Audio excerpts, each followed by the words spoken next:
Muchas gracias. Este espacio, como ustedes ya lo tienen identificado, es otro momento que nos permite que nuestras panelistas, nuestras conferencistas, en este momento convertido en panel, puedan tener un mayor nivel de interacción y de comunicación, ¿no? Un diálogo que permita recuperar toda la experiencia que ellas tienen y lo que nos han podido compartir en sus conferencias. Entonces, además de que, bueno, ustedes ya conocen sus antecedentes de experiencia, de formación profesional, yo creo que por los tiempos, como ya los conocemos todos, podríamos irnos directamente a que ellas nos compartan algunas ideas básicas o fundamentales que tal vez en el proceso de la conferencia no dio oportunidad de compartirlas, de que las expusieran, y les daríamos a cada una de ustedes unos 5 minutos para afinar algunas ideas, y después yo les propongo que abramos un espacio de intercambio y de preguntas que quedaron ahí un poco como en la mesa y no hubo el espacio tampoco para compartirles. Entonces les pediría, maestra, ¿qué le parece si iniciamos con usted? Que nos diera algunas ideas, unos 4 o 5 minutos, que me dé oportunidad de moderarla para que aprovechemos los tiempos para las preguntas. Y después continuaríamos con usted, ¿de acuerdo? Bueno, pues un aplauso para nuestras panelistas nuevamente, por favor.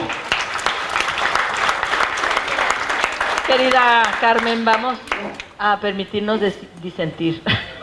vamos Estamos en un ambiente inclusivo, ¿no? Adelante, a ver. Como no nos moderaban, nos inmoderamos. Entonces, lo que queremos hacer es que nos pregunten lo que quedó pendiente y a partir de ahí vamos armando el diálogo. Sí. ¿Qué te parece? Sí, excelente. Yo les había dado un pequeño espacio, dije que puntualicen algunas ideas, pero podríamos entrar ya de lleno en las preguntas. Entonces, bueno, todos hemos estado presentes en las presentaciones de las maestras y hubo también algunas inquietudes que ya no hubo la oportunidad de darles la palabra. Así que, pues, comenzaríamos de manera directa. Si alguno de ustedes quisiera hacer alguna pregunta sobre las presentaciones y las propuestas que nos explicaron las maestras. Maestra, comenzamos con usted, por favor. Por acá. Muchas gracias.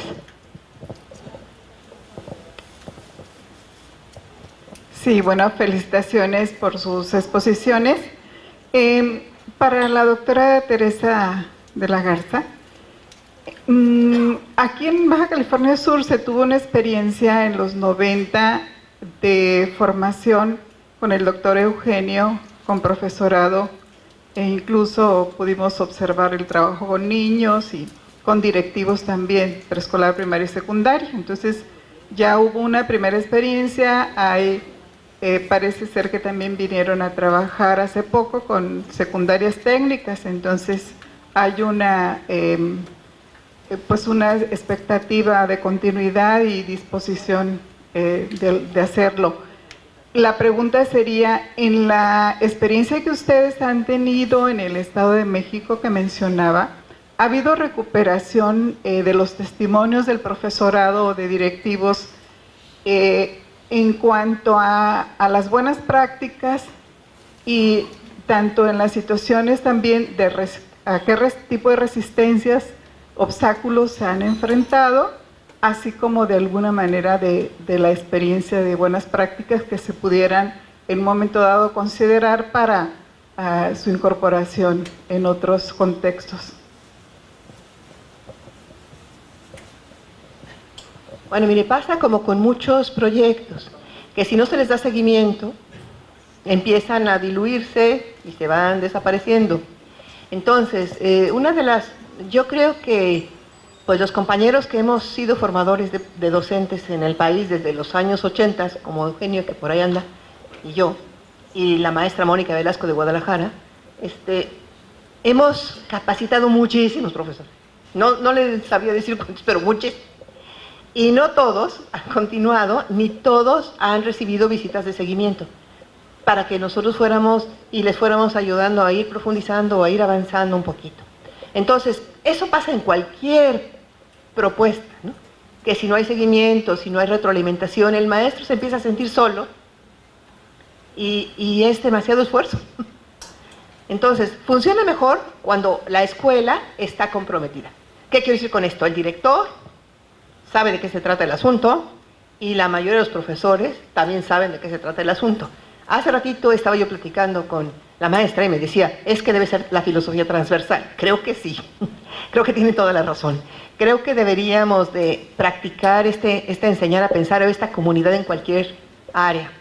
Hace poquito tuvimos la experiencia de trabajar con unos maestros en los Estados Unidos que están trabajando la enseñanza de las matemáticas a través de la comunidad de investigación filosófica, y la verdad es que ha resultado muy interesante, porque en vez de que los niños memoricen, ellos están viendo los procesos de qué significa sumar, por ejemplo, qué significa dividir. Entonces, todo ese tipo de cosas se pueden aplicar en diferentes áreas, y creo que es cuando es más exitosa. Tenemos experiencias en muchas escuelas que cuando vamos trabajando con los maestros periódicamente, no a cada rato, pero periódicamente, la cosa va mejorando cada vez más y los niños que ya salen de esta experiencia están muy capacitados. Yo les compartí en el taller que empezamos trabajando con nuestros hijos, que eran pequeños en ese tiempo, y ya todos pues son ya graduados universitarios, y la verdad es de que han trabajado súper bien, tenemos muy directa esa experiencia, y hemos encontrado ya generaciones que están en la universidad que están trabajando de maravilla. Han tenido algunos problemas, porque son muy críticos. O sea, no son groseros ni son intolerantes, pero sí quieren saber por qué. Y a muchos profesores, por ejemplo, en el área de bachillerato, pues no les encanta. No les encanta, y entonces dicen, es un modelo de exclusión, ¿no, maestra? O sea, es un chico revoltoso, es un chico que causa conflictos, ¿no? Entonces, por ejemplo, con mi hija me decía el maestro de matemáticas, es que ya no la quiero en mi clase. Le digo, ¿pero por qué? Y me dice, porque pregunta mucho y me desconcentro. Y entonces ya no puedo seguir la clase. Entonces digo, Dios de mi vida, ¿no? Pues yo quisiera que mis estudiantes pregunten. Digo, a veces los estamos estimulando para que nos pregunten. Pero ese puede ser un conflicto. Entonces, si no hay seguimiento y si no todos están en el mismo tenor, no funciona. Y otro problema es las autoridades educativas. ¿Por qué funcionó muy bien en el Estado de México? Porque el encargado de educación elemental del sistema federalizado del Estado de México estuvo pendiente trabajando con nosotros desde que iniciamos, durante 15 años, y afortunadamente él siguió impulsando y promoviendo este trabajo. Por eso ha funcionado bien. Entonces, toda la comunidad escolar tiene que estar en la misma tesitura y colaborar, porque es un trabajo difícil. O sea, el maestro se tiene que capacitar, no es simple. Nosotros, por ejemplo, tenemos procesos de capacitación, es un diplomado, que son de 30 a 40 horas por módulo, y son 3 módulos, y en medio hay prácticas supervisadas, tienen que hacer un trabajo de investigación al final acerca de lo que pasó en el aula y cómo van viendo. Entonces, muchos maestros lo hacen con gusto y lo hacen muy bien, pero otros dicen, no, está bien difícil, mejor sigo leyendo el libro de texto o lo que sea, ¿no? Entonces, pero sí las autoridades están, el director de la escuela, las autoridades educativas, están en esa tesitura de impulsar a funcionar.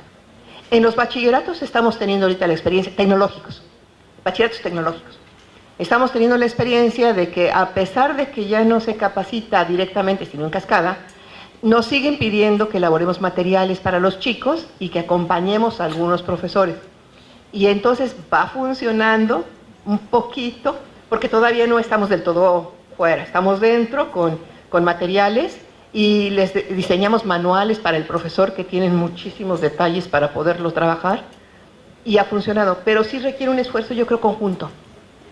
Me parece a mí que la clave en donde hemos tenido éxito es porque todos están comprometidos con que los estudiantes desarrollen el pensamiento crítico, el pensamiento creativo y el pensamiento moral, valorativo o de cuidado, que tiene que ver con la ética del cuidado, bastante. Entonces, si todos estamos en esa misma tesitura, funciona, y funciona de maravilla. Sí, empieza a tener problemas los profesores porque los ven mal, porque están haciendo otras cosas distintas, ya empiezan a desalentarse. Y eso es muy triste, porque invirtieron mucho tiempo y esfuerzo en capacitarse. Es lo que le puedo decir. Entonces, sí hay experiencias exitosas, pero son experiencias en donde se involucra la comunidad y donde hay procesos de seguimiento. La palabra. Fíjense qué importante esto que nos comparte la maestra, porque una de las ideas de análisis en estas mesas o en este panel en específico es cuáles son las políticas educativas que se pueden impulsar, ¿no?, desde la entidad y desde todo el personal que está involucrado con esto, y esas experiencias son parte de lo que se puede rescatar e incorporarla precisamente a esas políticas educativas para impulsar esa convivencia, ¿no? Maestra, ¿qué nos podría usted comentar al respecto? Yo creo que esta es una pregunta más que pertinente, porque en México, como veíamos en las dos presentaciones, tenemos muchos años intentando educar en valores, educar para la democracia, para la ciudadanía, para los derechos humanos, y la verdad es que el impacto que vemos en la sociedad pareciera que no hemos hecho nada. Entonces la pregunta es, ¿qué hemos hecho mal? ¿En dónde nos hemos equivocado? Si hay experiencias muy malas, como las que les contaba, de trabajar los valores uno por semana, por mes, pero hay otras muy buenas. Hay otras muy buenas que realmente han dejado huella, como todo el trabajo de la educación para la paz y los derechos humanos, el programa de filosofía para niños, que ha sido uno de los programas que ha tenido una presencia más sistemática, porque no es un programa que venga desde la autoridad central y que cambie cada sexenio. Yo creo que ese es justamente el problema, que hemos pensado que este tipo de temas son accesorios al currículum, son, digamos, como un pegote, y entonces se crea un programa específico y hay toda una infraestructura para bajarlo, como dicen, ¿no? Y entonces se crea el equipo técnico de valores o el equipo técnico de tal o cual cosa, y sabemos que se va a tardar un año el equipo técnico en entenderle y en que llegue el recurso y en dinamizar, y luego este proceso de apropiación, este proceso de que realmente llegue a dejar huella, se desperdicia. Pongo el caso del Previolem, que fue un programa muy bueno, o sea, en todos los lugares en los que yo tuve la oportunidad de compartir con los procesos que se estaban generando, me pareció que tenía impacto. Tuvieron la capacidad de migrar de un discurso mujerista a un discurso de géneros, o sea, que no es poca cosa. O sea, era prevención de la violencia contra la mujer, y la mujer para allá, la mujer para acá, y claro, los maestros decían, bueno, ¿y yo? ¿Y qué a mí? ¿Qué? ¿No? Y ¿dónde está la diversidad sexual? ¿Y dónde está aquí las otras violencias? Bueno, tuvieron la capacidad en ese programa de migrar hacia un discurso de mayor inclusión, con una propuesta formativa más sólida, pero murió. Murió en el discurso y en el presupuesto, pero quedaron las prácticas. Y creo que ahí es donde está la clave. Podemos ir recuperando. Ayer me decían en el taller, es que en Escuela Segura estamos haciendo esto y esto. A ver, Escuela Segura también ya se murió, ¿no? Pero a lo mejor no se han enterado en los estados que ya se murió. No nos han invitado. ¿Qué quiere decir? Que hubo impacto. ¿Qué es una innovación? Pues es un cambio que se mantiene con el tiempo, en donde ha habido un proceso de apropiación, donde vemos un lenguaje distinto en los maestros.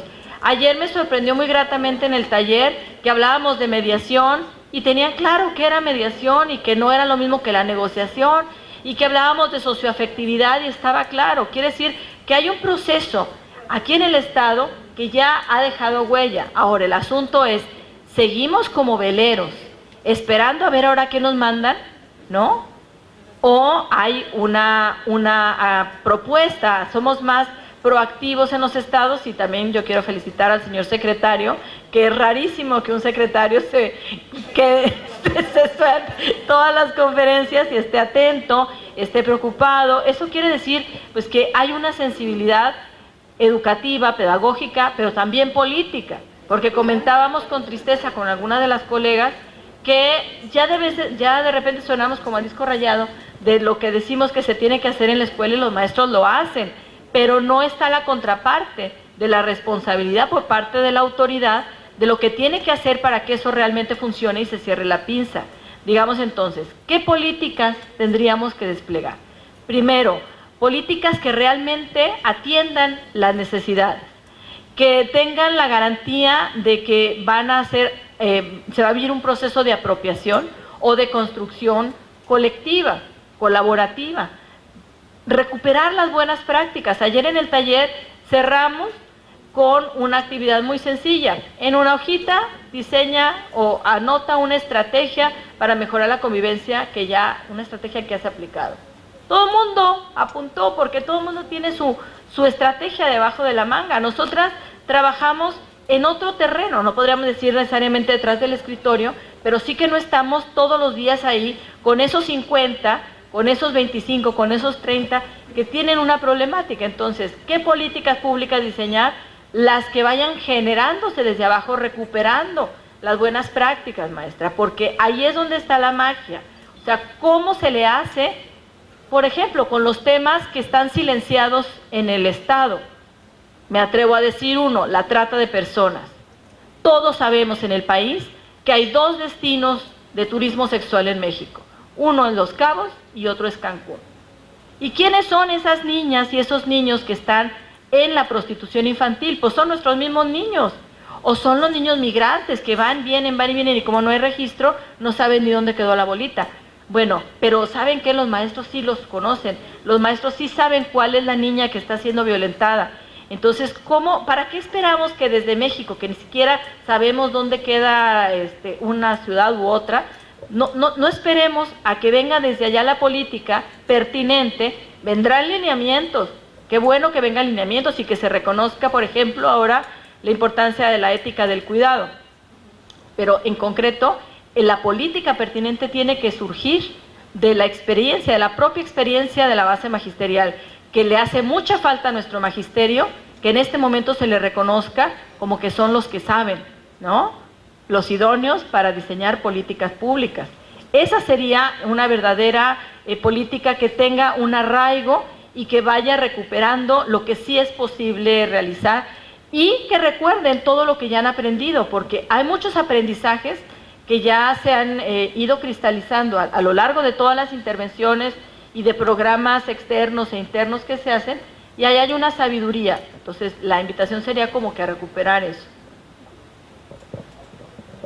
Sí, además de estas ideas que nos comparten y que pueden incluirse o recuperarse desde las políticas educativas, pero que están considerando las experiencias de los maestros y cómo han podido ir solucionando algunas de estas situaciones. Nos llega aquí una pregunta que también se la envían a la maestra Silvia, que a qué se refiere la resolución de conflictos con afectividad. Porque tal vez en el día a día, por supuesto que los maestros nos estamos enfrentando constantemente, me refiero en cada uno frente a los grupos, a resolver las diferentes situaciones que entran en conflicto los niños, pero aquí la idea es, ¿a qué se refiere la resolución de conflictos con afectividad? Bueno, hay estamos migrando en los discursos, por lo menos, de una disciplina de mando-obediencia a una disciplina positiva. Entonces, en la disciplina de mando-obediencia es, te callas, siéntate, córtate el pelo, no me importa por qué llegaste tarde, te vas a la dirección, ¿no? Entonces, no, el vínculo socioafectivo se rompe. Y sabemos que hay una máxima de que la educación no puede ser efectiva si no es afectiva. Entonces, ese vínculo socioafectivo que debe tener el profesor, no se trata de que quiera mucho a sus estudiantes, ni de que los conozca cada uno, no, ni de que les hable, ay, mijito, bonito, no. Se trata de que realmente haya un vínculo humano que se despliega, bueno, justamente en la atención de las necesidades educativas y de las necesidades socioafectivas del estudiante. Si hay un conflicto en el aula, entendemos que el conflicto entonces es una contraposición de valores o de intereses entre partes iguales. Lo voy a distinguir del bullying, porque este es otro asunto muy importante, o de la violencia.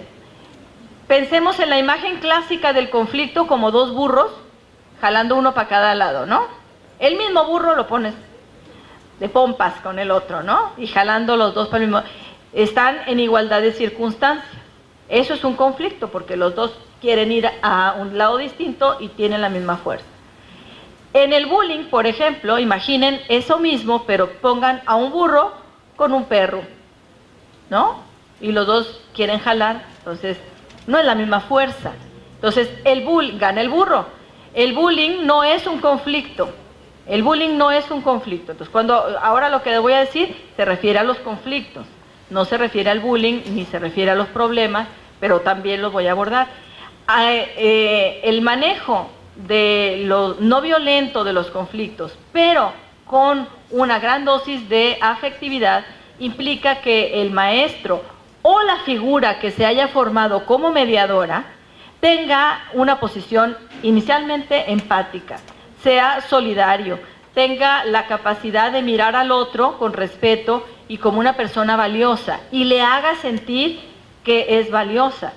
Por ejemplo, en el conflicto magisterial de Oaxaca, no hay una afectividad positiva. Sí hay muchas emociones ahí, pero ninguna de las dos partes está poniendo de su parte para desescalar el conflicto, y no hay un mediador que también tome a las partes como partes válidas y reconocer que tiene una suposición y la otra una posición determinada, que a lo mejor los dos tienen algo bueno que plantear y los dos tienen errores. Pero, digamos, resolver el conflicto desde la afectividad implica eso, implica posicionarte como mediador con las personas, considerándolas como tales y reconociendo el valor de sus posturas y protegiendo, digamos, la parte más frágil, que es la parte de las emociones. Porque cuando uno está enojado, cuando la ira te gana, te haces más vulnerable. Está esta idea, si saben, bueno, que el cerebro, digamos, tiene, si lo vemos así como una mano, en esta parte estaría la parte más primitiva del cerebro, ¿no? Luego lo vamos cerrando y la parte más externa es la parte más racional. Resulta que cuando estamos enojados, nos abrimos, ¿no? Y entonces queda descubierta la parte más emocional. Y decimos, es que yo no sé por qué reaccioné así, si me arrepiento de lo que dije. Bueno, justamente resolver los conflictos con afectividad es ayudarle al otro a que cierre un poco esto para que no esté tan expuesto, para que no se haga daño ni haga daño el otro. Lo mismo podemos aplicar con la violencia, pero como no son relaciones necesariamente iguales, tenemos que dar un tratamiento distinto, por ejemplo, al chico que es agresor y al chico o a la chica que es agredida, considerando que ambos necesitan protección. O sea, aquí un equívoco en el manejo de la violencia, por ejemplo, del bullying, es que el niño o la niña que es generador de violencia, inmediatamente se le sanciona, se le regaña y en muchos casos se le suspende. Entonces, bueno, pero detengámonos a pensar desde la afectividad y desde la ética del cuidado, es qué le pasó a ese niño o a esa niña para que sea capaz de violentar de esa manera al otro, ¿no? Entonces, es un asunto como de ir reconstruyendo la afectividad en el otro. Le voy a poner un ejemplo rapidísimo de preescolar.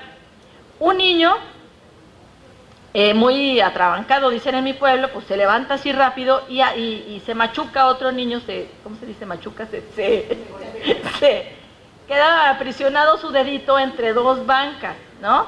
Y entonces pues llora y sufre y demás. Ahí queda la historia. Cuando la mamá llega a recoger al niño que provocó el incidente, la educadora le dice, señora, tengo que comentarle que pasó algo, y le relata el caso. Y entonces la señora toda preocupada, viendo a ver, ya lo van a suspender o qué le van a hacer. ¿Y qué pasó? Dice, no pasó nada. Lo que hicimos fue que yo los senté a los dos, uno frente al otro, y le dije, mira, lo que tú hiciste ocasionó que fulanito se lastimara y por eso está llorando. Y entonces, empatía, ¿no? reconocer el dolor del otro. Y se puso a sufrir el niñito que pues había provocado el incidente. Y le dijo, ¿te duele mucho? Sí, seguía llorando. ¿Y qué hago? ¿Me va a castigar, maestra? No, pregúntale a él qué haces para que se sienta mejor. Y entonces le dice, ¿qué hago? Y le dice, hazme chocolate molinillo, ¿no? Entonces, o sea, así en el dedito, ¿no? Entonces así le estuvo haciendo chocolate molinillo hasta que ya dejó de llorar y se pusieron a jugar, a trabajar, a lo que seguía. Eso es un manejo del conflicto, poniendo a las personas al centro y reconociendo lo que sienten ambos, ¿no? Y que hay un dolor, hay tristeza, y hay que reconstruir esta parte para que, digamos, se pueda continuar. Ya me extendí mucho. Bueno, yo creo que sobre esto que estaba hablando Silvia es interesante, porque nosotros lo que pensamos es que la comunidad de investigación es una red de seguridad, o debe ser una red de seguridad para los pequeños. Esto quiere decir que el maestro tiene que trabajar para que esto sea una red de seguridad, es decir, que el chico no se sienta agredido, que no se sienta que se burlan de él y que se atreva a expresar lo que realmente piensa, se atreva a pensar, a equivocarse y a corregir su pensamiento sin recibir burla o cualquier tipo de humillación o cualquier tipo de ataque. Entonces, uno de los trabajos fundamentales de la comunidad de investigación es crear un clima emocional positivo, de cuidado, en donde los pequeños se sientan seguros. Un ejemplito, teníamos una maestra de 5º año de primaria y un día me dijo, me toca ver el cuadro de las oposiciones lógicas, tenemos que hablar qué cosa contradice a qué cosa, y no le entendí muy bien. Le dije, bueno, vamos al salón, y estaban los niños discutiendo sobre esto, y todos sabemos que una oposición lógica es que cuando tienes una proposición que empieza con todos, la contradices con un solo ejemplo negativo, ¿no? O sea, si yo digo, todos los metales son sólidos, y si tengo yo el mercurio, ya se amoló el asunto, porque no puedo decir todos. Pero los chiquitos estaban convencidos de que lo que era contradictorio de todos era ninguno. Y así estaban, y daban ejemplos y más ejemplos, y la maestra ya estaba desesperando. Yo decía, calma, ellos tienen que ir llegando. Y una chiquita no hablaba, y me dice, esa niña no habla, me preocupa. Estaba al final del aula. Entonces, de pronto yo vi que hacía caritas.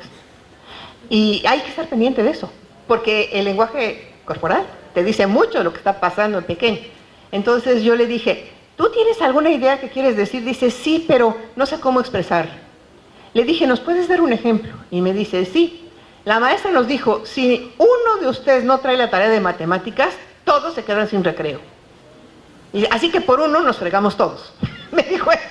Ese fue su ejemplo, y era un ejemplo atinadísimo, ¿no?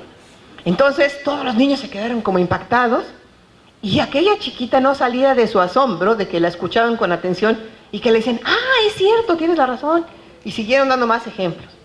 Esa niña empezó a hablar un poquito más cada vez, al momento de sentirse acogida por la comunidad, de sentirse respetada, de sentirse escuchada, empezó a hablar un poquito más, empezó a participar, y muy bien.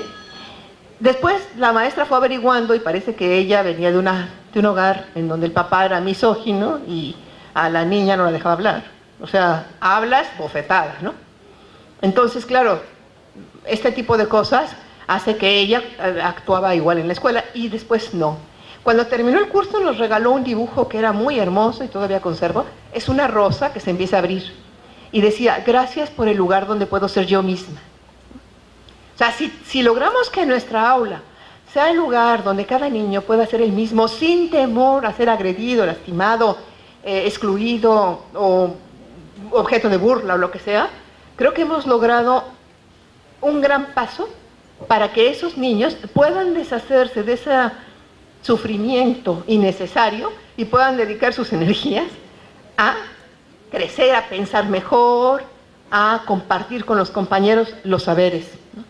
Entonces yo creo que sí tenemos que procurar que nuestras aulas sean un lugar seguro, un lugar en donde no haya violencia, en donde no haya ningún tipo de exclusión. Y tenemos que hacerlo como profesores, es nuestra obligación. Al principio no es fácil. Siempre va a haber el que se burla, ya va a hablar y este no sabe nada y es un tonto. Entonces el maestro tiene que desalentar este comportamiento y decir, yo quiero escuchar lo que dice él, por ejemplo. Entonces si él dice, yo sí quiero escuchar lo que está diciendo él, los otros dicen, ah, pues bueno. Y poco a poco se van acostumbrando a que cada voz es importante, de que cada voz es respetable. Sí, con permiso. No tengo la idea muy redondeada, pero por lo menos quería dejarla planteada. Tenía que ver con la pregunta anterior de la colega, y es cómo tendrían que ser las políticas educativas en estos temas para perdurar.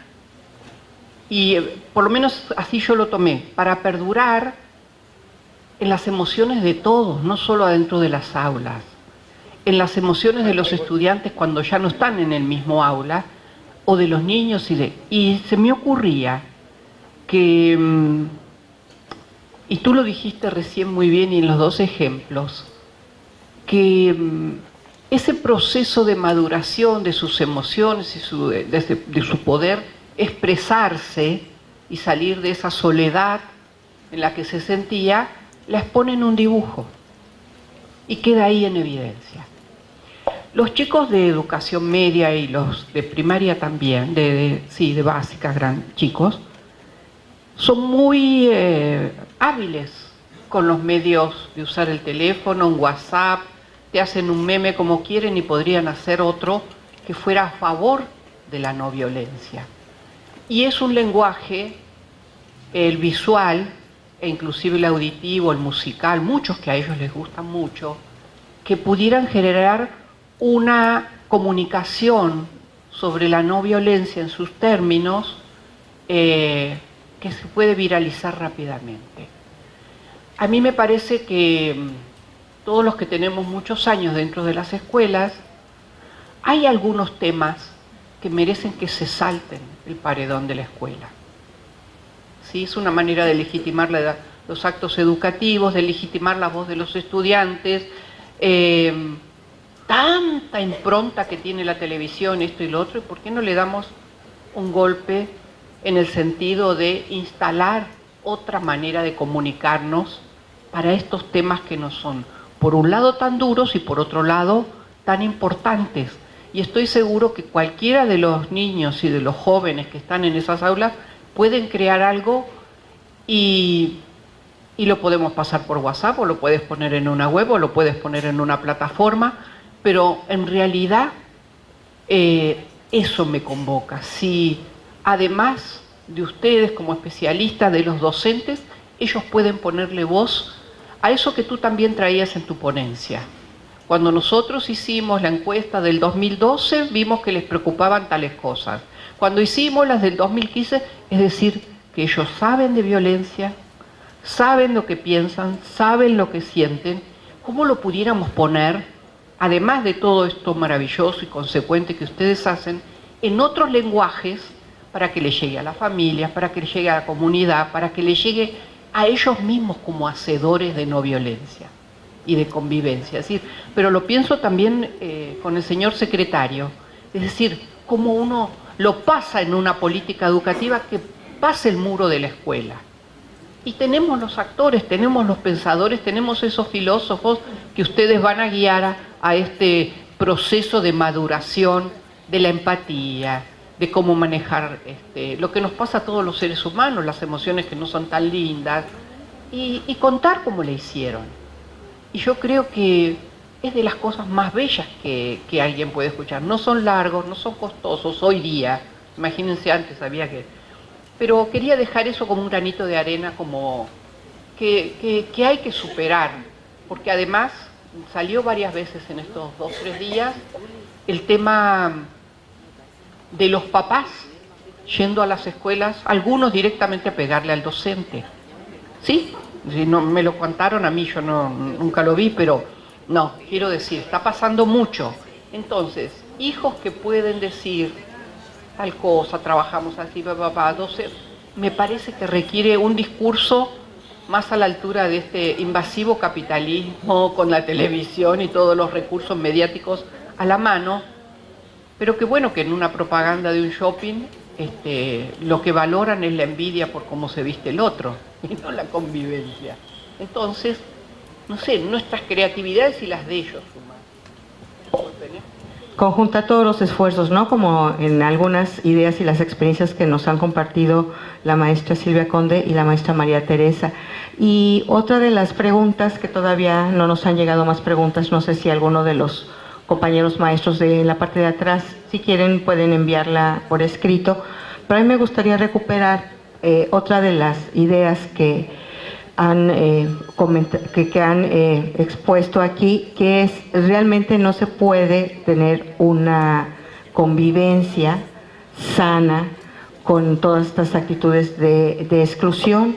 Y yo me recuerdo ahorita del comentario que hacía la doctora Pilar, de una caricatura, ¿no?, de Mafalda y todos sus amiguitos, que decía que si no había necesidad de hablar de tolerancia si había un ambiente de convivencia, ¿no? Es muy clásica esa caricatura, pero cómo de la caricatura podemos pasar a esto que nos plantea la maestra Silvia Conde, de que se vayan apropiando los niños, pero también los docentes los vayamos apropiando de esa cultura de convivencia. ¿Qué otra sugerencia nos podrían hacer en esta parte para los maestros que en ocasiones, por los grupos tan numerosos, por las dificultades del contexto, porque a veces los profesores de grupo nos sentimos un poco como en la soledad de la falta de apoyo de los padres de familia, y que entonces nos rebasan porque tampoco tenemos una educación emocional para poder generar un ambiente sano y de confianza, ¿no? ¿Qué nos podrían platicar al respecto en lo que nos llegan otras preguntas? Pues mira, yo cuento lo que he vivido, porque creo que eso es lo que sí puedo tener una seguridad. Tenemos una compañera que está en el Centro de Filosofía para Niños de Guadalajara. Ella hizo su doctorado, es profesora de primarias y psicóloga, pero después hizo su doctorado en filosofía, y ella hizo como tesis de doctorado una investigación acerca del cambio en los maestros cuando participan con sus estudiantes en las comunidades de investigación, lo cual es sumamente interesante porque era a base de una investigación cualitativa. Los maestros contaban en un diario cómo iban pasando, ¿no? Los maestros sufrieron un cambio en términos de seguridad emocional, porque esto de la red de seguridad funciona no solo para los estudiantes, sino para el maestro. Los pequeños ya no ven al maestro como el represor, eso que estamos diciendo, o como el policía que decía Silvia, sino lo ven como un compañero con el cual aprenden, con el cual dialogan. Entonces ellos también tienen un cambio afectivo importante, y respecto a lo que decía, es interesante, iba más allá de la escuela, porque ellos comentan: mis relaciones con mi familia y con mis amigos han cambiado porque he privilegiado el diálogo sobre la discusión, porque he privilegiado la escucha sobre el grito. Entonces, todas esas habilidades, bueno, y actitudes que tienden a un juicio moral más avanzado, que se dan en el aula, ellos las están trasladando a su propia vida también como profesores.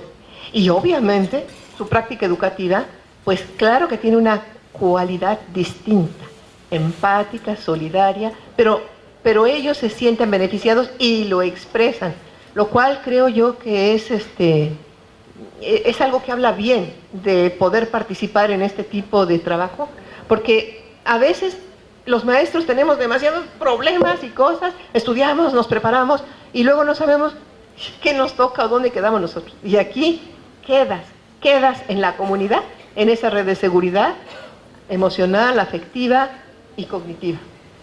Silvia, tú. Voy a comentar, perdón, voy a responder la pregunta y ahorita le damos la palabra. A veces buscamos fuera o fuera del proceso formativo las respuestas, y las tenemos ahí. Yo les voy a platicar cómo están los libros de texto de quinto y de sexto grado de formación cívica y ética. Ahí lo tienen. Tienen en quinto, por ejemplo, hacemos una de las primeras actividades que se propone en el libro de cívica y ética de quinto, es que hagan un mapa de sus emociones. Entonces, a ver, ¿qué haces, por ejemplo, cuando te enojas? No, pues está. Y entonces que vayan haciendo el mapita, me enojo y entonces me exploto y rompo algo, grito y luego me arrepiento y me regañan, ¿no? Tomen conciencia de eso. Y así que lo vayan haciendo como una práctica, porque una primera cuestión para mejorar la convivencia y para trabajar en valores es el reconocimiento de mis propias emociones y el manejo. Punto número 1 fue ese.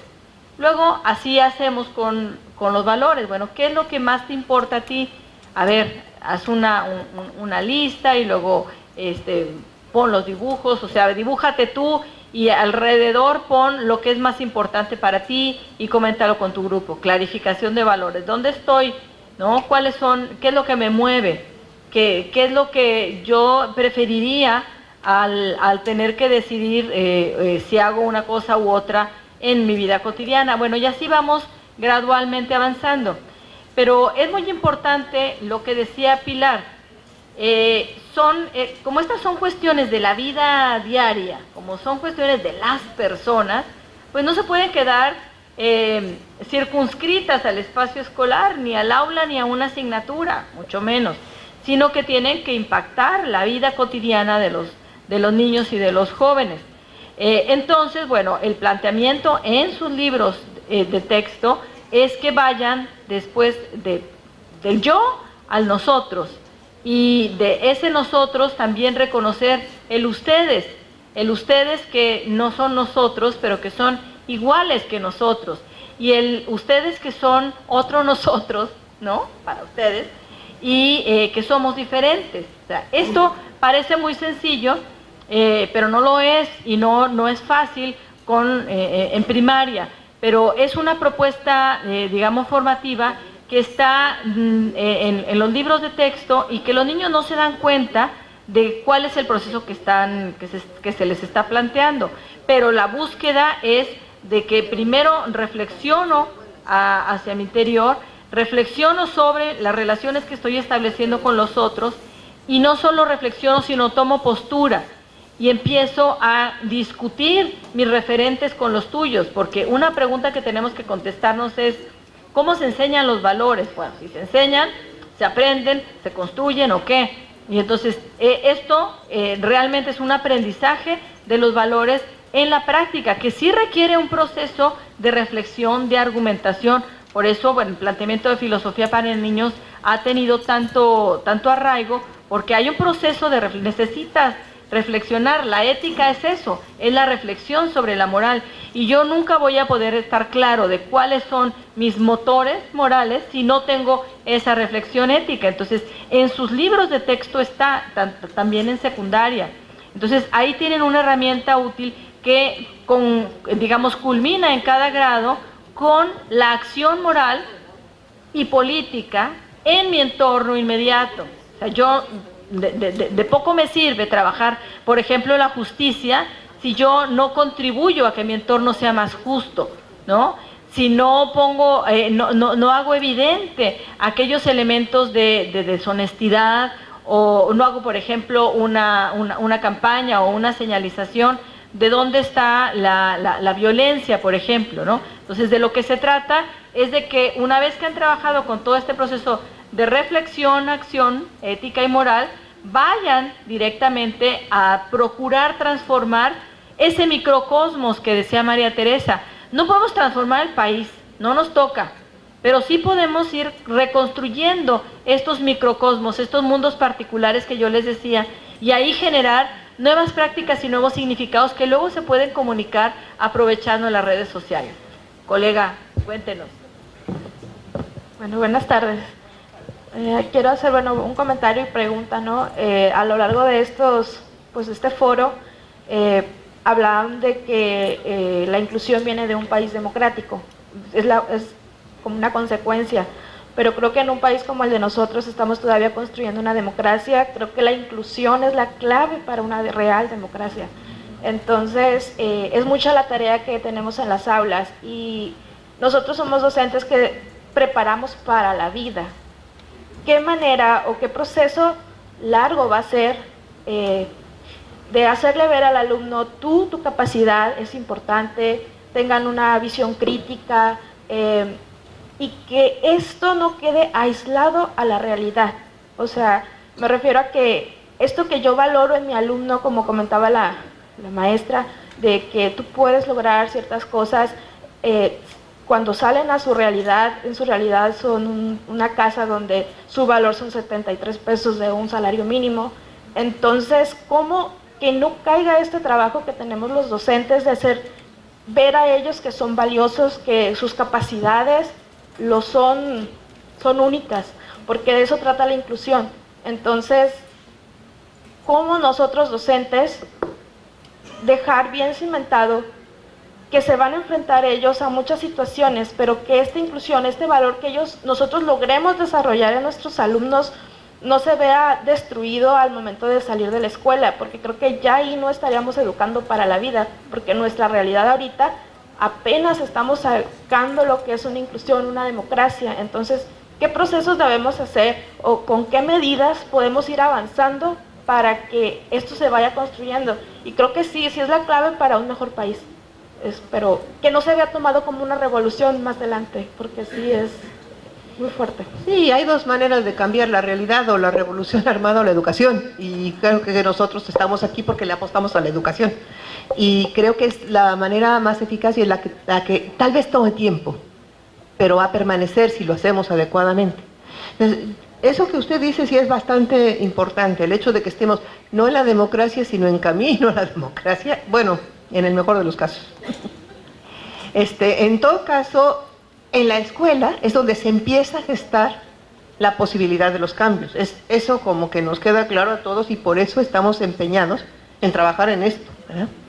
Ahora, lo que usted dice, por ejemplo, de cómo hacemos para que el niño se valore, ¿no? Bueno, yo comento, nosotros, le voy a dar un ejemplo primero de unos chiquitos, era preescolar y le estaban dando su clase de ecología. Con respecto a lo que decía la maestra de la transversalidad, era la clase de ecología, pero hacían filosofía. Entonces ahí, en la clase de ecología, estaban hablando de qué acciones podemos hacer nosotros para que disminuya el problema de contaminación y todo aquello, ¿no? Entonces, una de las pequeñas dijo, lo que tenemos que hacer primero es mantener limpia la escuela. Primero la escuela.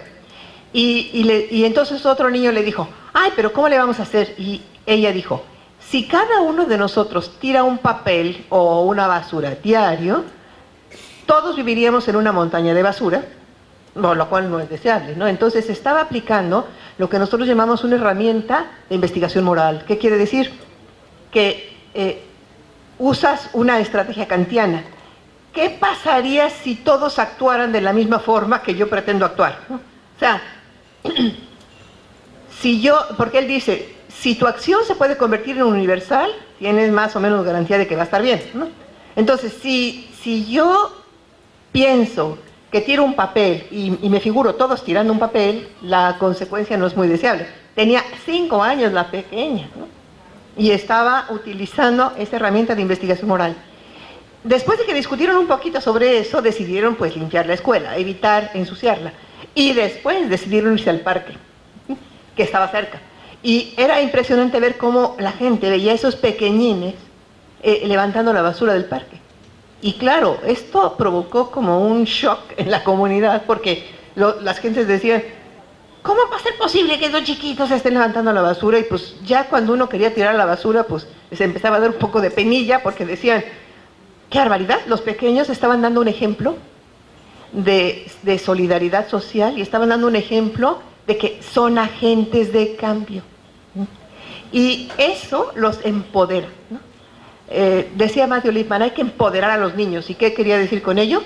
Que ellos se den cuenta de que son sujetos que pueden lograr cambios, que pueden pensar claramente, que pueden tomar decisiones adecuadas y elaborar juicios que ayuden a mejorar la colectividad. Entonces, ese poder se queda en los niños, porque ellos ya se perciben distinto, no como el pequeño desvalido que no sabe nada frente a un maestro que sabe todo, sino como el pequeño cuya voz es necesaria para que se construya el conocimiento en la comunidad, cuya voz es importante, cuya experiencia es necesaria. Entonces, sentirte escuchado es una experiencia rara para los niños. Normalmente escuchan al maestro. Sentirse escuchado, pero también respetado en lo que dice. Porque respetado no es decir que estés de acuerdo en todo. Respetarlo es poder hacer la crítica suavemente para que él reflexione y reconsidere su idea. Eso es respetar al otro. O sea, yo no respetaría a alguien si le digo todo lo que digas está bien, ¿no? No es respeto, porque es decirle, bueno, pobre, que haga lo que pueda, ¿no? Entonces, yo creo que empoderar al niño es la clave de un cambio verdadero, porque estas personas que se sienten capaces de pensar, de actuar y de vivir de mejor manera y que tienen proyectos de vida, ¿qué tipo de persona quiero ser? Y proyectos políticos y sociales, ¿en qué tipo de sociedad quiero vivir? ¿En qué tipo de mundo quiero vivir?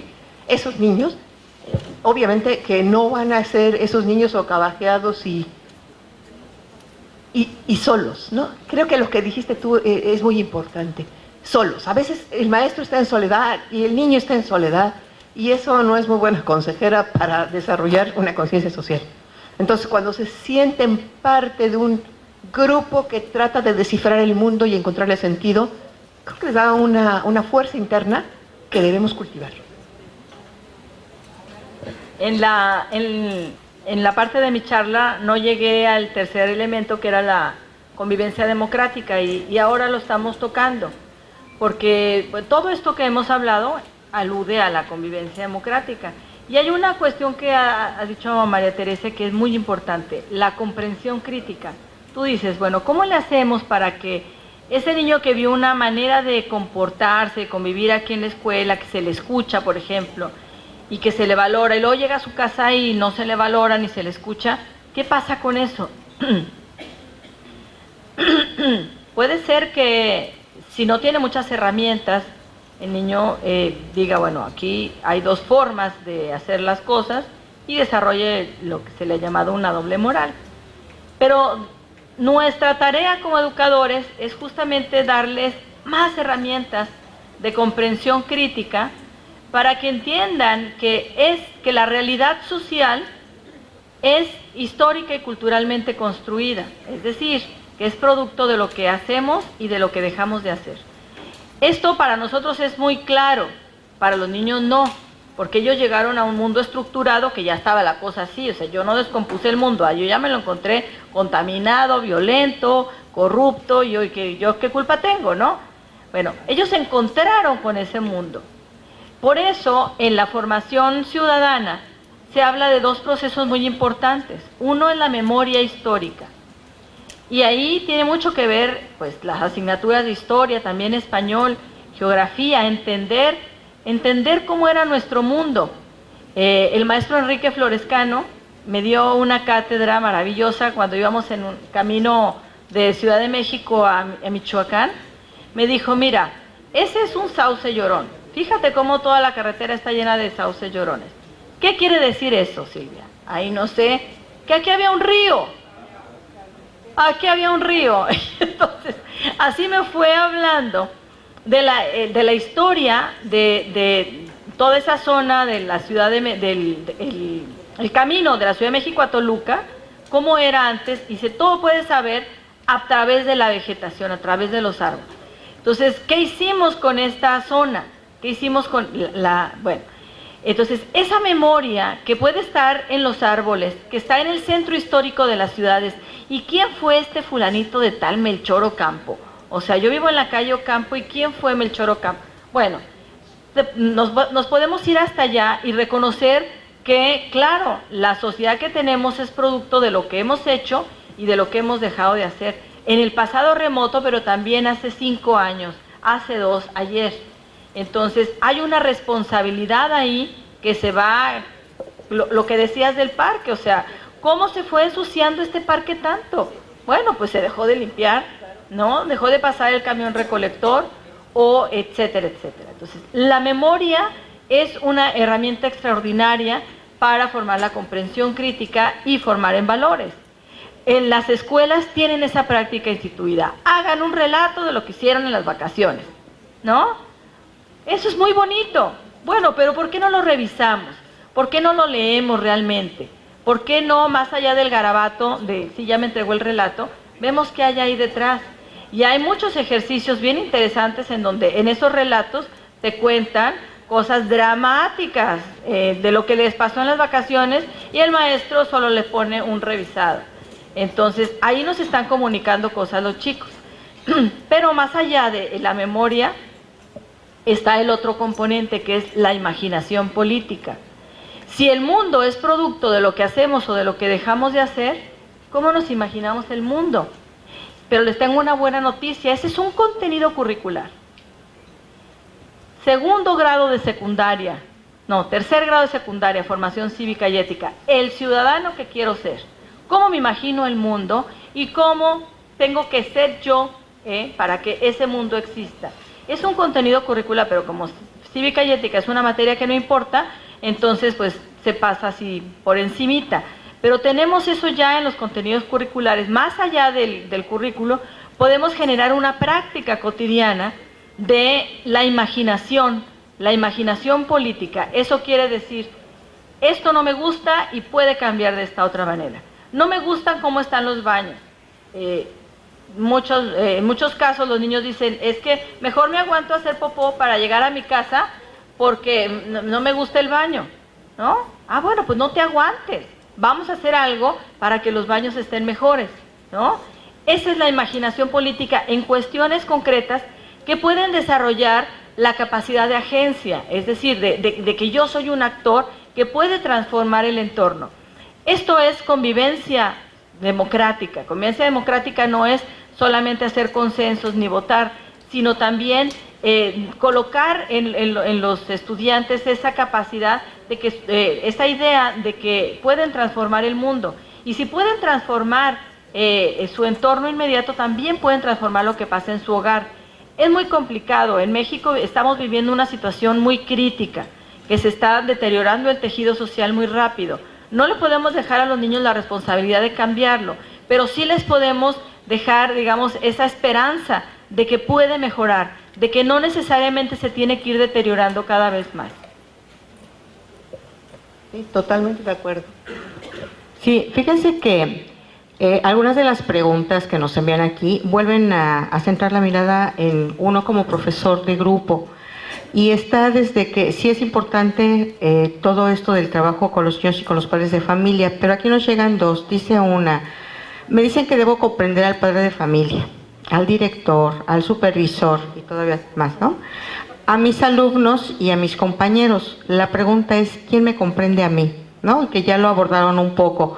Pero al final cierra con cómo fortalecer el aspecto afectivo, ¿no? Como docentes, si el trabajo colaborativo para las cuestiones de carácter técnico va avanzando un poco lento, ¿qué se podría hacer para fortalecer el aspecto afectivo en el caso de nosotros los docentes frente a grupo, fundamentalmente, ¿no? Y la otra cuestión ya da una luz y se relaciona con la pregunta que hacía la maestra del ambiente democrático que se está construyendo, y esto del ambiente inclusivo y la convivencia escolar es una gran aportación de la escuela para avanzar en este terreno de lo que ustedes ya explicaron. Otra pregunta dice, ¿qué habría que hacer para que el docente comprenda su papel como agente social? Lo acaba de mencionar, ¿no? Su capacidad de agencia del niño, pero también de los docentes, y su verdadero impacto para que realmente puedan aportar algo a la formación social de sus educandos. ¿Qué nos pudieran comentar, ¿no? Desde las dos experiencias que tienen ustedes, maestra? Que cada vez parece que no son dos, ¿verdad? Porque hay muchas coincidencias. Sí, desde luego, es muy importante. Cuando yo dije que empoderar al niño, precisamente me refiero a que debe ser consciente de que no es culpable de las cosas tal como son, pero puede imaginarlas y construirlas tal como deben ser. Y eso, ese sentirse empoderado de su responsabilidad social, creo que es sumamente importante. Pero esto también va para el maestro.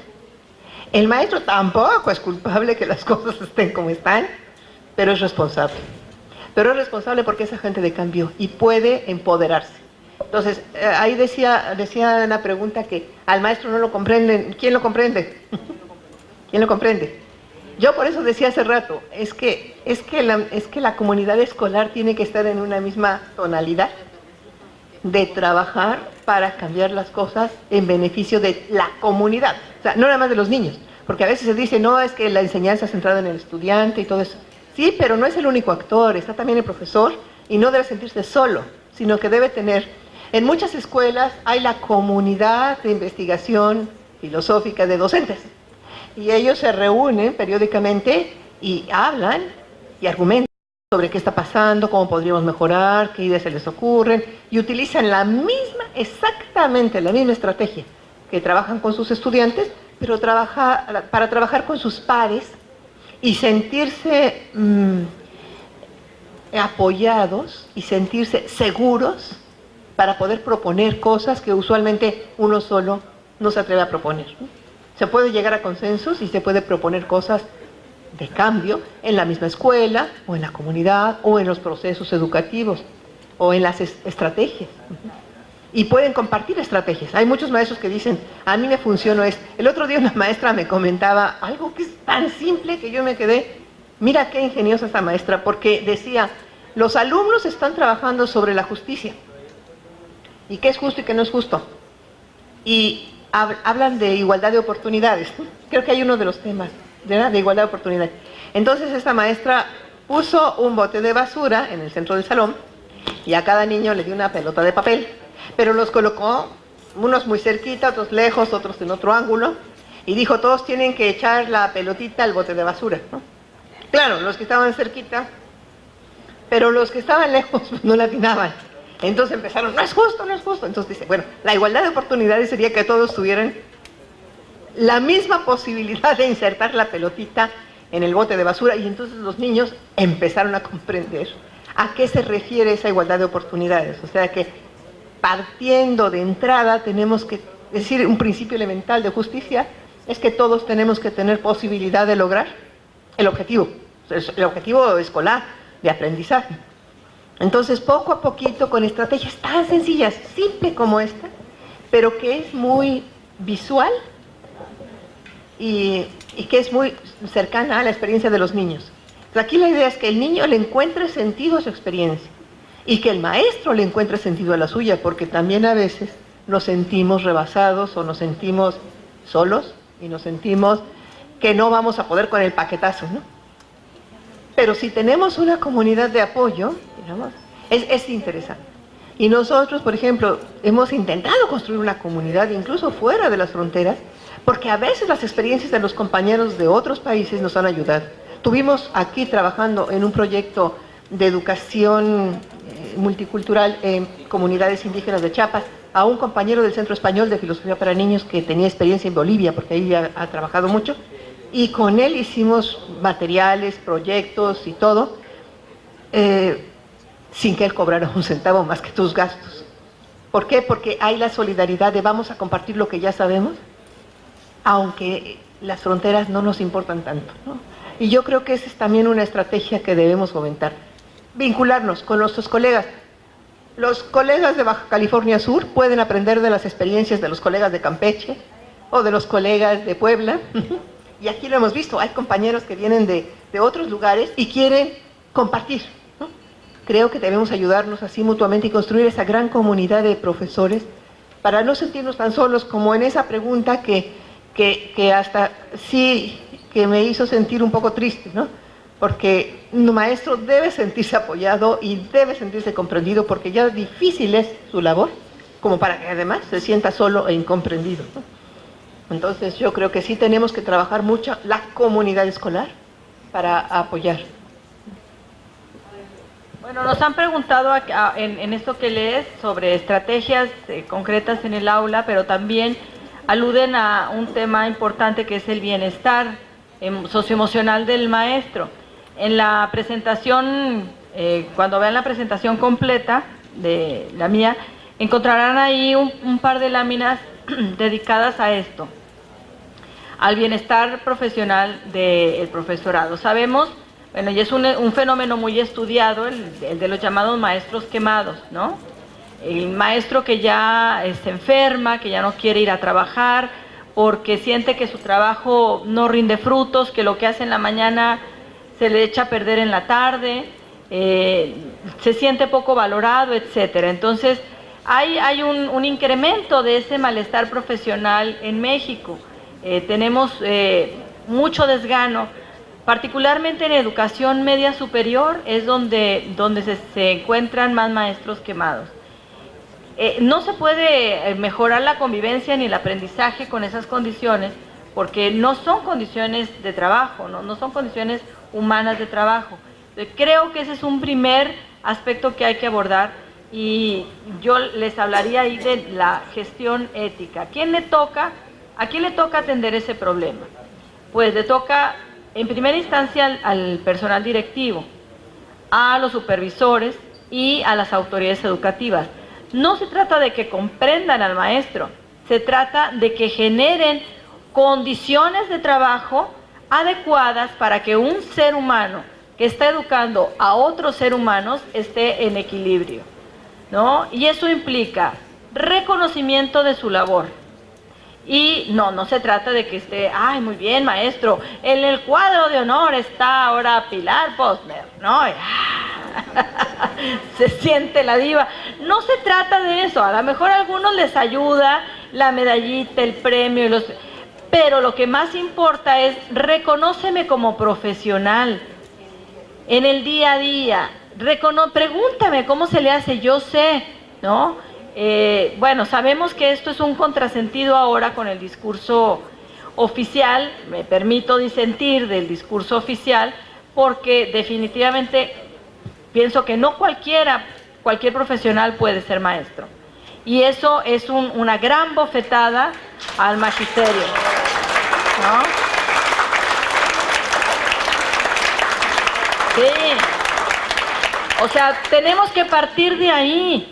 ¿Y qué necesitamos? Pues profesionalizarnos de verdad y que nuestras autoridades en conjunto, o sea, toda la estructura que debe estar al servicio de la escuela. Cuando en el discurso oficial dicen la escuela al centro, que le robaron la frase a Silvia Schmelkes de los 90, escuela al centro, significa eso, que toda la burocracia va a estar al servicio de la escuela. Y entonces toda la burocracia, no en un sentido peyorativo, sino en el sentido correcto de la palabra, tiene que apoyar al profesor para que realice esa labor tan fundamental como formar a otras personas. Y no cualquiera lo puede hacer, o sea, no. En media superior, por eso tenemos tantos maestros quemados, porque tenemos al médico, al ingeniero que está dando matemáticas, pero no saben trabajar con adolescentes, se desesperan y dicen, ¿y estos huevones qué? O sea, ¿no? Pues claro, porque no entiendes lo que pasa cuando, o sea, ya se te olvidó que cuando estabas creciendo y cuando todo en tu vida era pelos y olores, entonces te daba una flojera tremenda. Bueno, así está la cosa. Y los maestros de educación media superior, que son profesionales de una área, no entienden al adolescente. Lo mismo pasa en secundaria, pero está medio terciadito, ¿no? Entonces, tenemos que, como estructura educativa, como apoyos técnico-pedagógicos, fortalecer al profesor para que se sienta bien tratado, se sienta digno y le reconozcamos desde ahí donde decían las buenas prácticas. ¿Cómo se le hace para formar, para desarrollar las emociones en el aula? Pregúntenle a los maestros. O sea, yo les voy a decir ahorita unas cosas, pero mucho de lo que les voy a decir me lo han contado los profesores. Pregúntenle a los maestros, ellos son los que realmente saben. Entonces, ¿cómo hacer para mejorar el bienestar profesional del maestro? Reconocerlo como profesional, primero. Distribuir las tareas en la escuela de acuerdo con sus capacidades, porque esta es una cosa muy sutil que se hace en algunos planteles. A las mujeres se les dan ciertas tareas por su género, ¿no? Y a los hombres otras, pero habemos muchas mujeres que ni nos gusta, la verdad, trapear, ni barrer, ni andar atendiendo en las kermeses, o sea, ¿no? Pero no se nos reconoce como personas, se nos cataloga según eres mujer. Tú eres joven, entonces tú pones el bailable fulanito de tal. Espérate, pero yo tengo 2 pies izquierdos. No, entonces me vas a poner en ridículo. Entonces, ese tipo de cuestiones tan sutiles, pero que nos permiten ver que el maestro es un ser humano y que el director tiene que gestionar la vida cotidiana de la escuela considerando. Otra cosa es, obviamente, entender en qué situación se encuentra el profesor. A un maestro le es muy difícil a lo mejor saber cómo está la situación con sus 50 o 35 estudiantes, pero el director tiene más posibilidades de entender cómo está cada uno de sus profesores y debería de poner el ejemplo de cómo arropar emocionalmente a un profesor que se está sintiendo rebasado por un grupo que no quiere trabajar o que lo amenazan sus estudiantes o que los padres de familia son muy demandantes. Bueno, el profesor debería contar con el director y con toda la estructura educativa, como comentábamos hace rato. Por ejemplo, ante casos de violencia sexual, nos enteramos de un caso de violencia sexual que me comentó la compañera. Seguimos todo el procedimiento y topa con pared porque ahí ya no sigue y vemos a las niñas o a los niños que están siendo violentados que siguen siendo violentados y en muchos casos la autoridad educativa no arropa a la escuela en esas iniciativas que, bueno, justamente están orientadas hacia el bienestar emocional de los estudiantes. Entonces, no es un asunto aquí, el mejorar la convivencia, no es un asunto del maestro hacia los estudiantes y de que comprenda a toda la estructura y a todas las autoridades. No, al revés. Quienes tienen que comprenderlo, apoyarlo y arroparlo es la estructura, porque justamente ellos están en una mejor posición que la de los maestros. Bueno, no quiero ahondar demasiado, pero solamente voy a hablar de los estilos docentes. Esa es otra cosa que podemos hacer para generar estos climas positivos. El estilo docente que se recomienda en estos casos es un estilo que articule de manera equilibrada estructura con acompañamiento. Es decir, límites, orden, normas, pero también afectividad. También reconocer que los niños son una persona. Entonces, ese estilo docente permite educar en valores y fortalecer las habilidades socioemocionales. ¿Cuáles no ayudan? Por supuesto el autoritario, pero tampoco el pastoral. Tampoco el pastoral que dice, miren, les voy a contar la fábula de fulanito. Entonces, les leen una fábula. ¿Entendieron la moraleja? Los niños, ¿no? Bueno, pues así se deben comportar. Y eso deben hacer. Entonces, somos muy dados a veces a tener ese discurso pastoral y a creer que con darles un discurso a los niños, ya con eso resolvieron todos sus problemas. Entonces, bueno, todavía tenía apuntadas otras dos cosas, pero como ven me apasiona, entonces no quiero hablar demasiado. Bueno, es que los temas son apasionantes y sumamente importantes, estos temas, porque la cuestión que mencionaste al principio, Silvia, de la profesionalización de la enseñanza es muy importante. He estado trabajando en los últimos tiempos con los maestros de la media superior y la mayoría son profesionistas, pero no tienen ninguna preparación pedagógica o didáctica. Entonces, claro que se enfrentan con una serie de problemas tremendos, porque no entienden que tienen que estudiar dos carreras. O sea, tienen que tener su profesión para enseñar la materia, pero tienen que estudiar también la carrera de maestro. Y eso es lo que está fallando en la media superior. Y eso es lo que tratamos de trabajar un poquito con ellos para que se asuman como profesionistas súper calificados, porque tienen además la profesión de maestro. Y yo creo que ese es otro problema. Los maestros, muchos con los que he trabajado, no de medio superior, sino de los niveles básicos, no se sienten profesionistas. No, o se sienten profesionistas de segundo orden, ¿no? Sí, y eso es tremendo, porque eso te hace tener una imagen que no corresponde a la realidad del esfuerzo y de la responsabilidad que enfrentan, ¿no? Yo creo que los maestros somos profesionistas fuertes, necesarios y totalmente calificados para trabajar en lo que nos toca. Y ese empoderamiento del maestro creo que es fundamental. Decías las autoridades, la estructura escolar, todo mundo tiene que reconocer que el maestro sabe.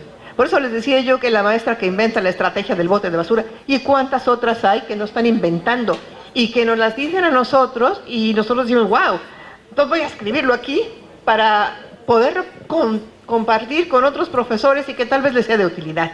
Entonces, los maestros tienen que reconocerse como agentes de cambio, como fuentes de saber y como fuentes de belleza. Y digo de belleza porque generar belleza en el mundo es una de nuestras obligaciones como maestros. Generar belleza en el mundo. Hacer de este mundo un lugar más bello, un lugar más bueno, un lugar más habitable para un ser humano pleno. Y yo creo que eso es una labor que no se reconoce tampoco. He visto cómo los maestros, especialmente los de preescolar, pero no siempre nada más ellos, procuran que su espacio de trabajo sea hermoso. ¿Sí? Porque la labor que están realizando tiene que ver con convertir el mundo en un lugar bello. Y yo creo que eso es algo que a veces se nos olvida. Y ya llegamos a la media superior y ahí vamos como cualquier cosa. No. Aunque sea un pequeño detalle estético, eso nos va a ayudar a valorarnos y valorar nuestra aula. Entonces, muchos maestros, aunque sea una macetita en su escritorio, algo que denote que le importa su entorno y que el entorno en donde trabaja merece ser bello por los niños, por los estudiantes, pero por el maestro mismo, ¿no? Así como nosotros arreglamos nuestra casa, arreglemos nuestra aula. Y yo creo que eso es también algo que a veces se olvida. Nosotros generamos belleza, generamos verdad, generamos bondad en el mundo como agentes de cambio, tenemos que hacerlo.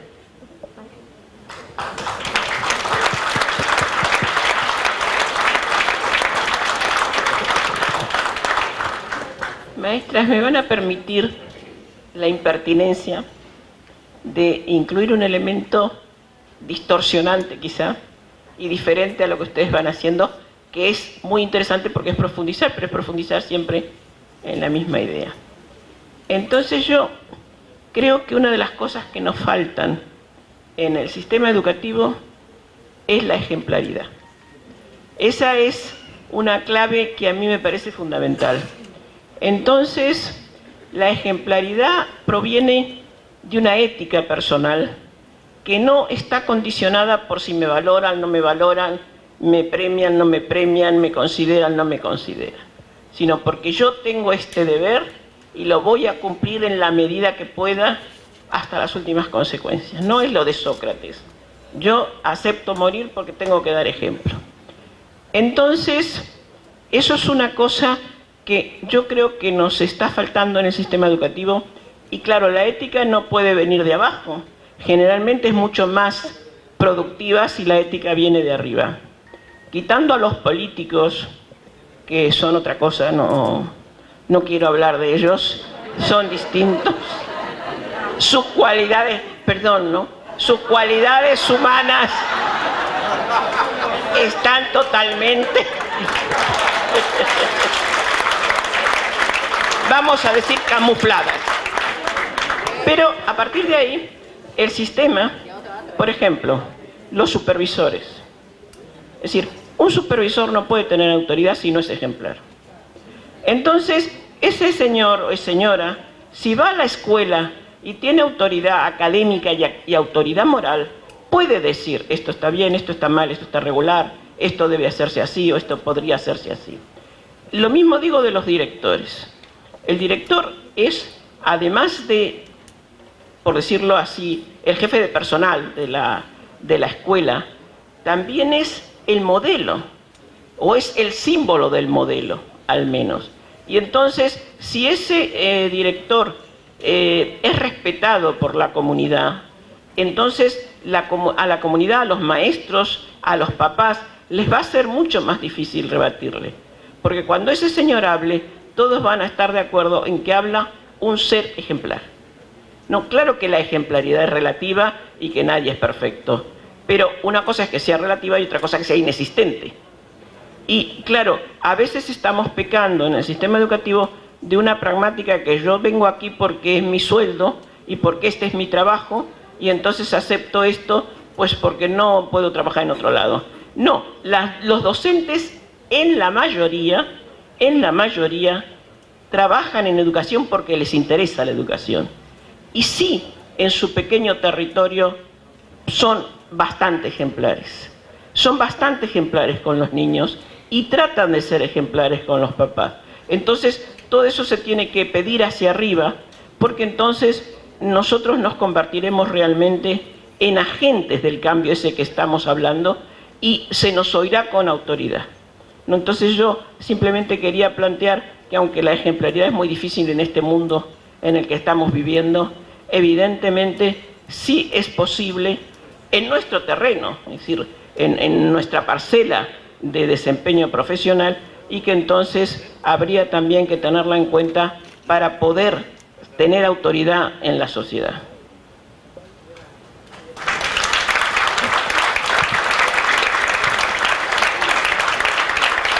Pues sí, fíjese que esto que están comentando y que puntualiza también con estos ejemplos, hay otra pregunta que nos regresa también nuevamente a la parte de nuestro sistema, ¿no? O sea, hay cuestiones de estructura que impactan a las formas de trabajo y de organización dentro de las escuelas, pero de estructura desde el punto de vista político y social. Y tienen razón, ¿no? Hay en un nivel donde la política se desliga mucho de lo que está pasando en las escuelas y las experiencias que nos comparten las maestras. Hay una pregunta, bueno, además hay quienes, ¿no? Dentro del nivel político, bueno, hay buenos profesores que han podido llegar allá, ¿no? Aquí en esta entidad hay un muy buen ejemplo. Bueno, ¿cómo fomentar la reestructuración de un sistema? Fíjense esta pregunta, del cual somos parte, o sea, sí somos parte de esa estructura, claro que sí. Dice, del cual somos parte y que vive en una ansia de poder, y donde la historia dice que la política, la economía, la sociedad y las creencias chocan por un egocentrismo, en donde existe una supuesta preocupación por el bien común. Yo creo que eso se ha ido transformando, ¿no? Y las experiencias y lo que ustedes han conocido y lo que nos ha compartido, yo creo que son ejemplos muy buenos. Como bien dice, hay que hablar de ejemplaridad, pero de cuestiones que ya se están llevando a cabo en la práctica. Y a lo mejor un programa en esta cuestión de formación que nos hablaba la maestra María Teresa respecto a lo que es la formación docente por la filosofía para niños, pero también la filosofía para docentes, ¿no? Sí, filosofía para niños es un nombre que tiene como respeto para su fundador, pero en realidad es filosofía para todos. O algunos compañeros le llaman filosofía en la calle. O sea, saca la filosofía de las universidades y de la academia y que sea del ciudadano, de todos. Porque ayuda precisamente a una reflexión distinta, más crítica, argumentativa, en donde uno de los puntos centrales es la descentralización del ego. O sea, ahí se habla del ansia de poder, sí, porque a veces es ego, yo y después yo, ¿no? Y aquí, cuando estás trabajando en la comunidad, ninguna voz es más importante que la del otro, ni siquiera la del maestro. Por eso decía Matt Lipman, los maestros que trabajan esto tienen que ser pedagógicamente fuertes y filosóficamente humildes. ¿Qué quiere decir con esto? Tienen que ser fuertes porque tienen que propiciar enérgicamente que se acepten los mejores argumentos y desechar los argumentos que no son válidos. Tienen que propiciar enérgicamente que haya el respeto a la dignidad del otro, que haya la necesidad de colaborar, de solidarizarnos, de cuidar del otro y cuidar, decía él, los procedimientos de investigación. Hasta ahí va la ética. O sea, los mismos procesos de trabajo tienes que cuidar, ¿no? Pero filosóficamente humilde, ¿por qué? Pues porque no puedes imponer tus ideas, porque tus ideas no necesariamente son mejores que las de los otros que están participando. ¿Y cuántas veces, no me dejarán mentir ustedes profesores, que hemos aprendido cosas de nuestros alumnos? Que de repente dicen, ay, yo eso no lo había pensado. Y este pequeño, en una ocasión estaba yo platicando con un niñito, es un niñito tzotzil de Chiapas. Y entonces estábamos platicando y se me ocurrió preguntarle, oye, ¿cuántos años tienes? Y me dice, tengo 8, pero ya voy para 7. Y yo dije, hijo, pobre niño, no le están enseñando nada en la escuela, Entonces agarré un palito y le pinté en el suelo los números en línea recta y dije, mira, ¿ves el 8 va después del 7? Pues lo ve el niño y me dice muy tranquilamente, pues a según. Y yo dije, a ver, ¿cómo que a según? Entonces él pintó un círculo y puso los números y me dijo, ¿ves? Puede ir para acá o para acá. ¿Qué me estaba diciendo él? Tu concepción del tiempo no es la única válida. Puede haber otras concepciones del tiempo y nada garantiza que la tuya sea mejor, ¿ya? Y eso me enseñó. Claro, si uno analiza las cosmovisiones de los antiguos habitantes de este territorio, nos damos cuenta que tenían una visión circular del tiempo, o más bien espiral, ¿sí? Entonces el niño me estaba diciendo, tus miras están muy pequeñas, estás muy cerrado en una sola concepción del mundo. Y claro, parte de la incomprensión de ese núcleo ético del que hablaba es que no abrimos el horizonte para ver otras concepciones y no escuchamos a los niños. Cuando él me dijo eso, dije, pues sí, vamos a investigar un poquito más sobre eso. Y él me empezó a platicar y me dijo, mira, a mí mis profesores me han enseñado todo de nuestros ancestros y yo te puedo explicar las pirámides y todo cómo lo hicieron, porque mi maestro me lo enseñó. Y yo me quedé fascinada porque dije, ese maestro tiene sentido histórico.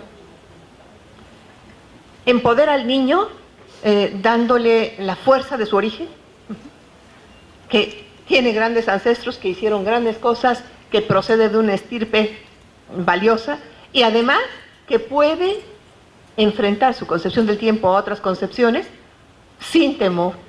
Entonces creo que por ahí va mucho la cosa. Y parte de lo que decía de la ejemplaridad, parte de lo que decía, es la humildad.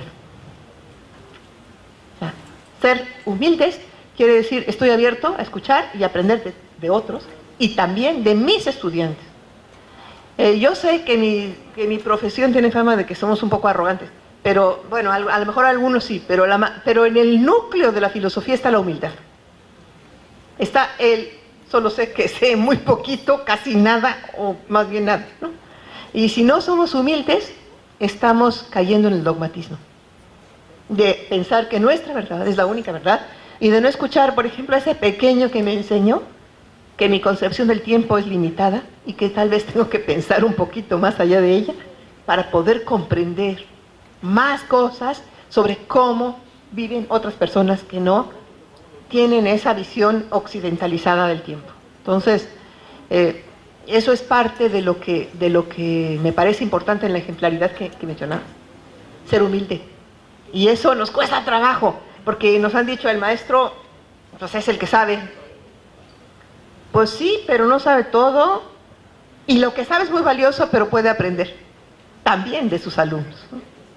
¿Okay? Dentro de la pregunta, como parte de la pregunta, me pareció entender que se planteaba cómo transformar un sistema del que también somos parte, ¿sí, no? Eso es muy, muy importante, o sea, reconocernos parte del sistema es también reconocernos parte del problema y parte de la solución. Hay una estrategia que se está impulsando ahora, no es nueva obviamente, pero se le está dando fuerza, que tiene que ver con el trabajo colaborativo entre docentes, pero que incluye también a los estudiantes. Son las comunidades de aprendizaje. El nuevo giro que se le está dando, se les llama ahora comunidades de aprendizaje y práctica profesional docente. Estas buscan que las llamadas academias o el trabajo colegiado en el consejo técnico, pues de alguna manera se rompa y se vaya a grupos más pequeños, que se constituyan pequeños grupos que funcionen como comunidades de aprendizaje y que analicen la problemática de 2 o 3 grupos que pueden ser del mismo grado o de distintos grados pero interconectados, de tal manera que ese análisis que se hace entre profesionales de una determinada problemática vaya recuperando también las propias prácticas.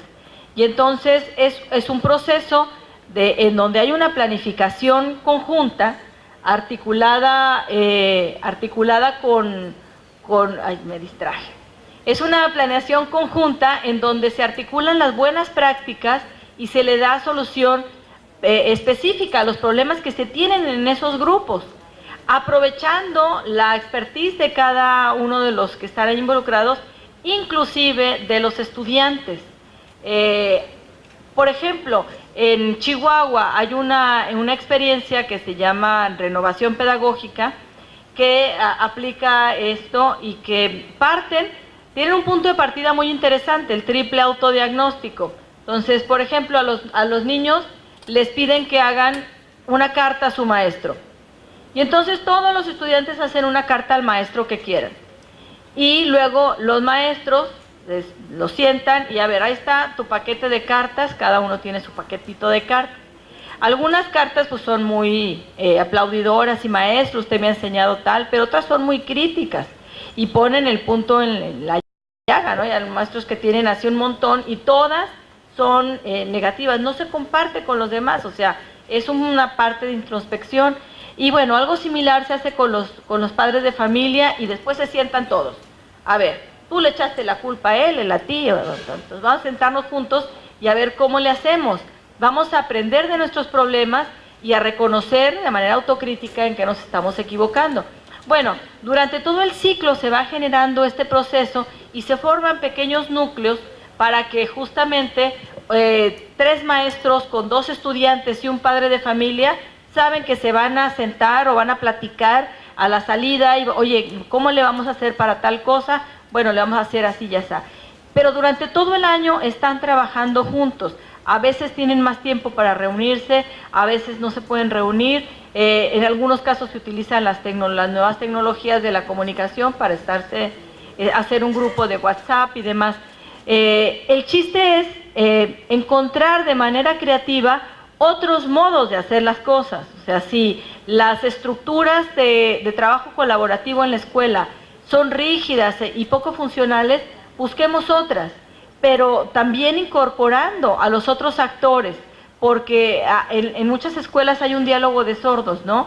No hay realmente una comprensión ni una valoración de lo que el otro puede aportar y se echan culpas mutuas. Entonces, la creación de estos núcleos de comunidades de aprendizaje que, digamos, luego impregnan a cada uno de los grupos escolares.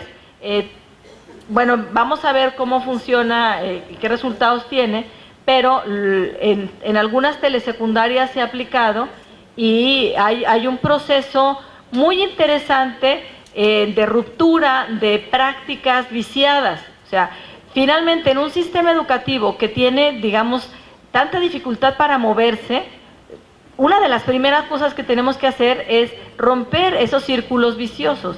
Y me parece que esto podría ser una buena estrategia para ir fracturando esas malas prácticas o esos círculos viciosos donde no hay escucha, no hay colaboración, no hay ni siquiera valoración del trabajo docente y no hay un sentido de comunidad. Bueno. Nos estamos acercando ya a la parte final de cierre de este panel y yo creo que tanto sus preguntas como todas las experiencias que ya han podido compartir con un poco más de amplitud las maestras panelistas, yo creo que nos van dando muchas ideas, pero además rescatadas de las experiencias que han dado muy buenas aportaciones. Y vuelvo a recuperar esta idea de al inicio de cuáles son las políticas educativas que permitan impulsar esa convivencia, pero desde una perspectiva inclusiva, ¿no? ¿Cómo rescatarlo? Entonces ya nos han dado varias ideas desde las cuestiones de dónde impactar en la cuestión de la formación docente, ¿no? Con los aspectos de recuperar la parte filosófica, la humildad como de no imponer ideas, y la fortaleza pedagógica, ¿no? Yo creo que eso que nos comparte la maestra María Teresa es muy importante. Y con lo que está cerrando la maestra Silvia Conde, cómo esa política educativa puede ayudar a romper esas estructuras rígidas y a fortalecer lo que es el trabajo entre los maestros, la cultura colaborativa, que se tiene mucho tiempo trabajando, pero tal vez ahora focalizar más algunas experiencias o algún proceso formativo que pueda impactar y rescatarlo, ¿no? En el trabajo directo con los niños, pero fortaleciendo pedagógicamente al maestro, ¿no? Yo rescato eso. Y bueno, seguir adelante con la ruptura de las prácticas que han estado muy viciadas y que ha costado mucho trabajo ir modificando, ¿no? Yo creo que también eso como de reflexión para uno como docente. Sí es cierto, en ocasiones, como bien decían las preguntas, hay algo de que nos sentimos solos, pero nos sentimos solos porque no hemos he dado ese paso, ¿no? Si sabemos que hay un gran problema en la sociedad y podemos ser parte de ese problema, también es cierto que somos parte de la solución. A mí me gustaría que, si no hay alguna otra pregunta, nos pudieran dar algunas ideas ya de conclusión o de cierre y algunas sugerencias enfocadas pues a cada uno de los actores, ¿no? Y también a la parte de la estructura que va a recuperar todas estas ideas para dar líneas de formación a la política, entonces a la política educativa, en este caso del Estado. Entonces, maestra, no sé si quisiera usted comenzar, maestra María Teresa, ¿quiere comenzar? Bueno, creo que ya hablamos demasiado, pero para cerrar yo creo que tenemos que recordar que somos agentes de cambio, de desarrollo, de belleza, de bondad, de verdad, y eso creo que nos debe fortalecer en nuestro trabajo cotidiano. Y es verdad que sí tenemos que revisar no solamente nuestras ideas en las materias que enseñamos, sino también tenemos que revisar cómo nos comportamos en la escuela y cuáles son los valores que estamos mostrando, porque el aprendizaje de valores no es teórico, ya lo habíamos comentado, ese es vivido. Entonces tenemos que revisar qué valores estamos presentando, porque esos son los que los chicos están percibiendo y los padres y la sociedad.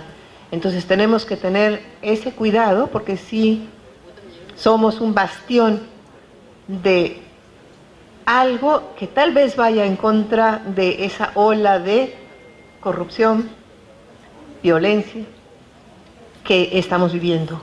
Y nosotros podremos ser un bastión en contra de eso si nos proponemos ser ejemplos, como decía la maestra, fuentes de verdad, fuentes de bondad en los valores que estamos mostrando, fuentes de belleza en el ansia de construir un mundo cada vez mejor para nuestros niños y para nuestros jóvenes.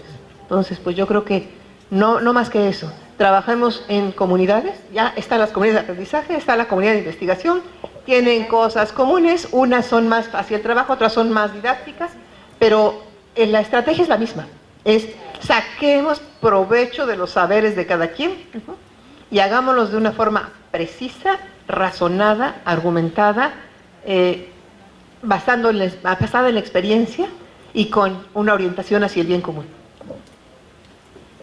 Decía Andy Hargreaves que en estos tiempos la escuela parece ser el bote de la basura de la sociedad. Todos los problemas que tiene la sociedad se lo achacan a la escuela. Y no es cierto. En verdad que tenemos mucho trabajo por hacer, pero la escuela no puede sola. La escuela no puede sola, no es un trabajo solo del maestro. Por eso las recomendaciones en materia de construcción de una nueva forma de convivir en las escuelas, pues incluye varias capas. Sí, primero trabajar en la parte didáctica directamente con los estudiantes en el desarrollo de valores, de habilidades socioemocionales. Una segunda capa muy importante que tiene que ver con la gestión de la escuela, con la gestión ética, con la ética del cuidado, con la congruencia, con la transformación institucional.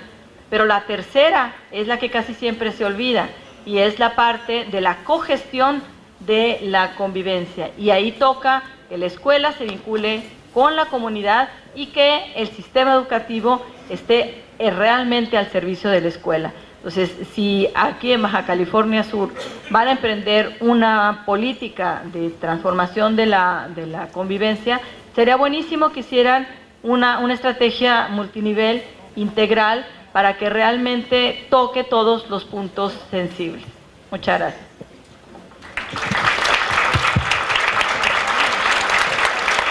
Bueno, para cerrar, pues les agradecemos mucho a las maestras que nos hayan dado en este espacio la posibilidad de diálogo, ¿no? Que el panel fue eso, un espacio para seguir exactamente. Entonces, pues muchas gracias por darle este matiz y con esto, bueno, pues le damos la palabra a nuestro coordinador general. Gracias, muy amable maestra.